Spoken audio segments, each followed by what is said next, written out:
panibagong araw, panibagong kaganapan na naman. Hi guys! For today's video, nandito kami ngayon Sa Hey Pretty Manila branch. May papagawa kami mga sessions. Siyempre, kailangan natin alagaan ang mga skin natin. Bala ko magpa-hair laser removal and whitening, syempre, Glutadrip. Bestseller nila ng Korean Drip, di ba?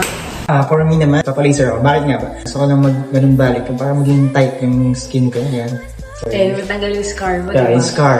Number 1 yun. Kasi nakacautious ako pag may scar. Tara guys, samahan nyo kami. Marami nga pala silang ino-offer na services at package. RF Slimming Ion, Hair Laser Removal, Diamond Peel at marami pang iba. Ito yung 40 sessions.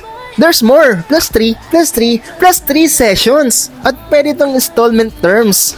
Down payment ka muna ng 3,000, sa second visit mo 2,000, and the third visit is 1,999 na lang. O diba guys, sulit na sulit. At ako naman mga sis, ang pinagawa ko pa IPL whitening laser and IPL hair laser removal. At kay Habi naman ay pinili niya ang carbon laser dahil ako conscious daw siya sa kanyang mga acne scars. Siyempre, alam niya na as we grow old, we need to take care of our skin. And of course guys, nagpag-Glutadrip din pala kami. Before kasi guys, sabon lang talaga yung gamit ko. Siyempre, na-influence ako ni YP. Na hanggang ngayon, wala pa rin ka-wrinkles, o diba? Kaya mga sis, sulit na sulit talaga. Bukod sa napakagandang mga services nila na very affordable talaga na babalik-balikan ninyo. See you on our next vlog!